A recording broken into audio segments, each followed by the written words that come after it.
Okay, so this will be our third recorded training ride for the Evans Ride for eSight event. We're coming up on it pretty quick at this point. We're actually about 2 weeks away, so we are getting down to the wire here. Today we're going to do a loop through Carmen, mostly going to be highway, not my preferred method of choice, but today we're just kind of looking for miles so that we can get my wife here some extra mileage in. She's feeling like we might be a little lean in the mileage department, so that's the plan today. Probably going to go up 432 and back down Highway 3, so I'm thinking we should be somewhere in the neighborhood of 80 to 90 kilometers for the day. Probably stop for a coffee when we're there. And what are you going to do when you ride today? Drink. You're going to drink, because last time you didn't. I didn't. And bad things happened. And that's really bad for you. So we'll check in a while and see how this goes. Hopefully we don't get wet.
Okay, so we've just made an east turn here on, I think it's Highway 23, just past Rosebank. So some of us are a little sick of the headwind. The cadence we've been setting, I'm finding particularly frustrating. But there is a bit of a stiff headwind, so it's kind of understandable, I suppose. It did occur to me, though, I haven't really talked too terribly much in these past couple of videos about why we're doing this ride for eSight. I think the product details are going to be linked in the description below, so you can look into that. But in terms of why I'm interested in them, just a quick little backstory. I am legally blind. I have something known as lateral congenital nystagmus, and I don't know how obvious it is on the actual video. Maybe I'll look at you like this, you might get a little bit better idea. Essentially, what happens with my eyes is whether I'm awake, sleeping, eyes open, eyes closed, doesn't matter. They are constantly moving left to right and right to left.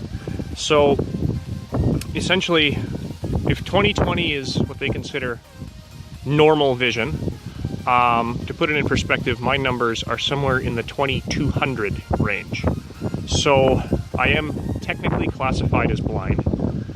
When you see a commercial for CNIB where they say 9 out of 10 blind people still have some vision, I'm one of the 9. So I may not strike you as being quote-unquote blind at first blush, but just wait until you see me try and read a medicine bottle or work on a computer.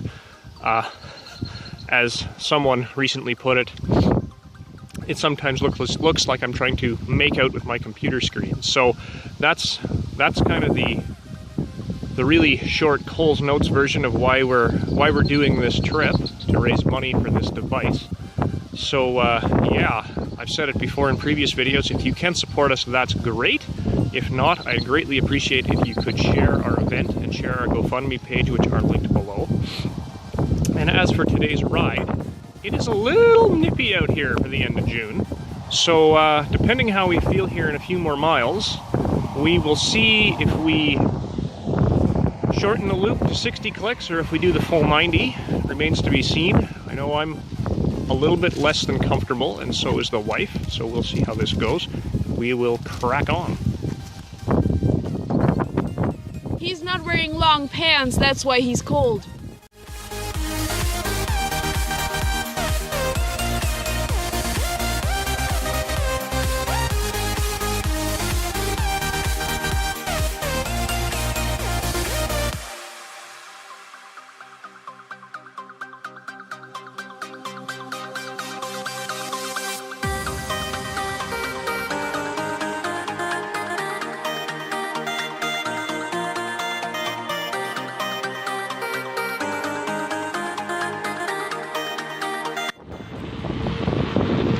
Okay, so we just passed Jordan Corner, and my lovely wife made an executive decision to turn right instead of left.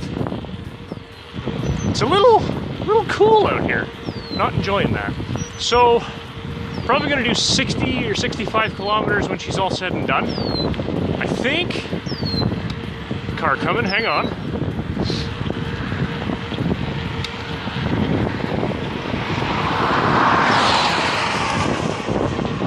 We might head up to the lake, do some photography. Why? We have to forward it to global news. Might we be on the Canada 150 show? I guess you'll have to wait and see. So we'll check in probably one more time before we're done here.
Okay, so we got that ride done.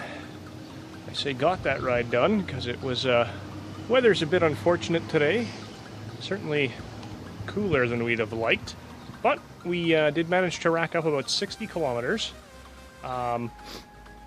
Just a little bit too cold for the way we were dressed, so we didn't quite hit that 90 kilometer target just because of the weather. But we certainly did get our exercise in. One thing I didn't mention earlier is we were riding this time around with luggage. So we do have the bikes bagged up, and I'm not sure if Christine was carrying anything in hers, but I have a full trip load here as well as here. So did get to do a bit of a shakedown. The bags don't move, which is good. They are right where I left them when we left, so that's fantastic. They are performing as they should. The only thing I wasn't carrying that I will be carrying on the trip is an extra change of clothes, or two maybe. So very happy about that, and looks like we're getting pretty close to being ready to go here. So I guess the only thing we won't be carrying that we thought we might have to was tent and sleeping gear. Our first couple of nights are supported, so we will be meeting up with another group who's driving at a couple campsites along the way, and the second half of the trip it's looking like we will be doing the hotel thing just to avoid some other logistical issues. So if you haven't already done so, please feel free to subscribe right about there, maybe. Check out our links in the description below. My wife is being a tool. And if you can't support us financially, I would greatly appreciate it if you could share the video, share the event, and share our GoFundMe pages, which should be in the description below as well. So with that, we will leave you and see you on the next trip.